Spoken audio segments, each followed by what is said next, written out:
ketentuan dan persyaratan yang harus dipenuhi tenaga honorer untuk mendaftar seleksi P3K 2024. Namun, tahun ini pemerintah memberi kesempatan kepada P3K untuk mendaftar seleksi CPNS maupun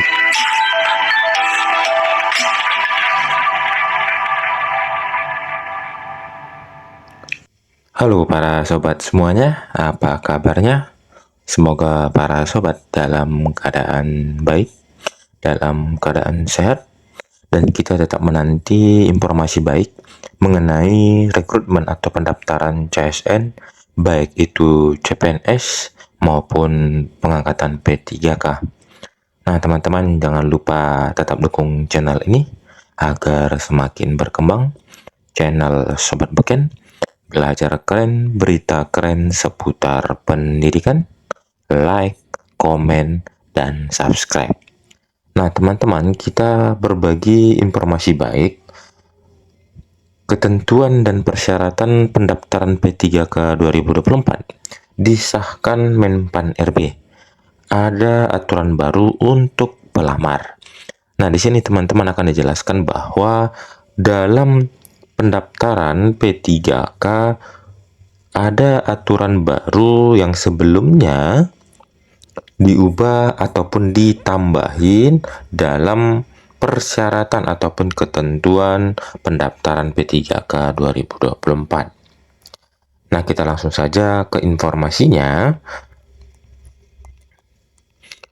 Nah, dilansir daripada ayubandung.com, ketentuan dan persyaratan pendaftaran P3K 2024 telah disahkan oleh Menteri Pendayagunaan Aparatur Negara dan Reformasi Birokrasi atau Menpan RB. Aturan yang memuat ketentuan dan persyaratan pendaftaran P3K 2024 itu disahkan Menpan RB Bapak Abdul Aswar Anas melalui Kemenpan RB nomor 6 tahun 2024. Dalam aturan tersebut, ada beberapa peraturan baru yang disahkan oleh Bapak Menteri untuk pendaftaran seleksi P3K 2024. Aturan baru untuk pelamar P3K 2024 itu merupakan kebijakan lama yang diperbarui dan kebijakan tambahan menyesuaikan kondisi seleksi CSN yang telah terlaksana periode sebelumnya. Nah, itu dia teman-teman ya. Jadi ada tambahan ataupun diperbaruinya mengenai persyaratan pendaftaran P3K 2024 sesuai dengan Kemenpan RB nomor 6 tahun 2024. Nah, ini dia ada ketentuan dan persyaratan yang harus dipenuhi tenaga honorer untuk mendaftar seleksi P3K 2024. Nah, ini teman-teman, Bapak Ibu tenaga honorer, harus ini kita pahami, kita simak, agar Bapak Ibu tenaga honorer dapat mendaftar P3K 2024. Syarat untuk pendaftaran seleksi P3K. Nah, yang pertama, usia paling rendah 20 tahun dan paling tinggi 1 tahun sebelum batas usia tertentu untuk jabatan yang dilamar sesuai dengan peraturan perundang-undangan pada saat melamar. Nah, ini dia teman-temannya. Yang pertama, minimal atau paling rendah 20 tahun dan maksimal atau paling tinggi 1 tahun sebelum batas usia tertentu ataupun itu pensiun. Nah, yang kedua, tidak pernah dipidana dengan pidana penjara berdasarkan keputusan pengadilan yang sudah mempunyai kekuatan hukum tetap karena melakukan tindak pidana dengan pidana penjara 2 tahun atau lebih. Nah, ini dia yang kedua teman-teman ya, tidak pernah dipidana penjara. Lalu yang ketiga, tidak pernah diberhentikan dengan hormat, tidak atas permintaan sendiri atau tidak dengan hormat sebagai PNS, P3K, prajurit TNI, anggota Polri, atau diberhentikan tidak dengan hormat sebagai pegawai swasta. Nah, ini dia teman-teman yang ketiga ya, tidak pernah diberhentikan dengan tidak hormat. lalu tidak menjadi anggota atau pengurus partai politik atau terlibat politik praktis. Yang selanjutnya, memiliki kualifikasi pendidikan sesuai dengan persyaratan jabatan, memiliki kompetensi yang dibuktikan dengan sertifikat keahlian tertentu yang masih berlaku dari lembaga yang berwenang untuk jabatan yang mempersyaratkan, sehat jasmani dan rohani sesuai dengan persyaratan jabatan yang dilamar. Lalu bersedia ditempatkan di seluruh wilayah NKRI atau negara lain yang ditentukan oleh instansi pemerintah. Persyaratan lain sesuai kebutuhan jabatan ditetapkan oleh PPK.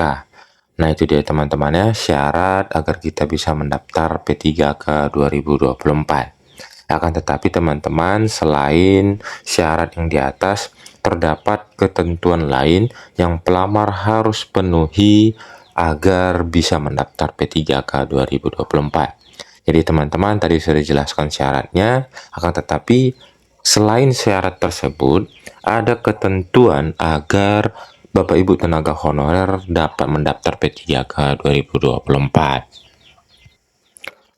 Yang pertama itu tidak pernah melakukan dan atau terlibat tindakan pelanggaran seleksi. Lalu tidak berstatus sebagai peserta lulus seleksi calon ASN yang sedang dalam proses pengusulan penetapan nomor induk pegawai. Dan yang selanjutnya memiliki pengalaman terkait dengan bidang tugas jabatan yang dilamar. Lalu dalam hal P3K melamar pada lowongan jenis pengadaan PNS atau pengadaan P3K, yang bersangkutan wajib memenuhi masa perjanjian kerja minimal 1 tahun dan telah mendapatkan persetujuan dari PPK. Lalu ketentuan pengalaman sebagaimana dimaksud poin C ditetapkan oleh Menteri.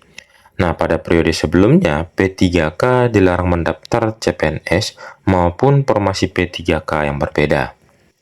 Namun, tahun ini pemerintah memberi kesempatan kepada P3K untuk mendaftar seleksi CPNS maupun P3K asalkan memiliki pengalaman kerja 1 tahun. Nah, itu dia teman-temannya. Sudah dijelaskan juga bahwa walaupun kita sudah menjadi ASN P3K, kita tetap masih bisa mendaftar dalam seleksi CPNS. Oke.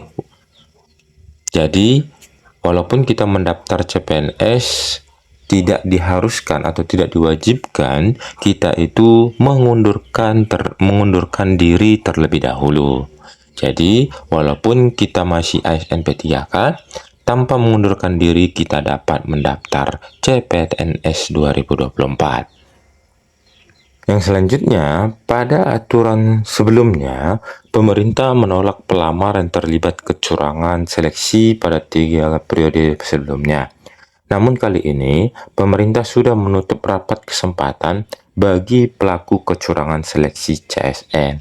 Nah, ini dia teman-temannya, sudah menjadi suatu kewajiban bagi pemerintah tidak menerima bagi tenaga honorer yang melakukan kecurangan dalam seleksi P3K ataupun seleksi CPNS di sebelum-sebelumnya. Nah, jadi teman-teman atau Bapak Ibu tenaga honorer yang telah melakukan kecurangan seleksi dalam P3K ataupun CPNS sebelumnya, maka tidak dapat mendaftar di seleksi CSN di tahun 2024 ini. Nah, jadi teman-teman, Bapak Ibu tenaga honorer, persiapkan, pahami persyaratan yang sudah diberikan ataupun yang sudah dibuat oleh pemerintah agar teman-teman menjadi ASN P3K di tahun 2024. Ada beberapa kategori dalam tenaga honorer ini, akan tetapi informasi yang kita dapat, seluruh tenaga honorer itu bakal diangkat menjadi P3K. Walaupun P3K itu terbagi atas 2, P3K paruh waktu dan P3K penuh waktu. Nah, itu saja yang dapat kita bagikan untuk kali ini. Semoga bermanfaat. Dan jangan lupa teman-teman tetap dukung channel ini agar semakin berkembang. Channel Sobat Beken, belajar keren, berita keren seputar pendidikan. Terima kasih, see you next video.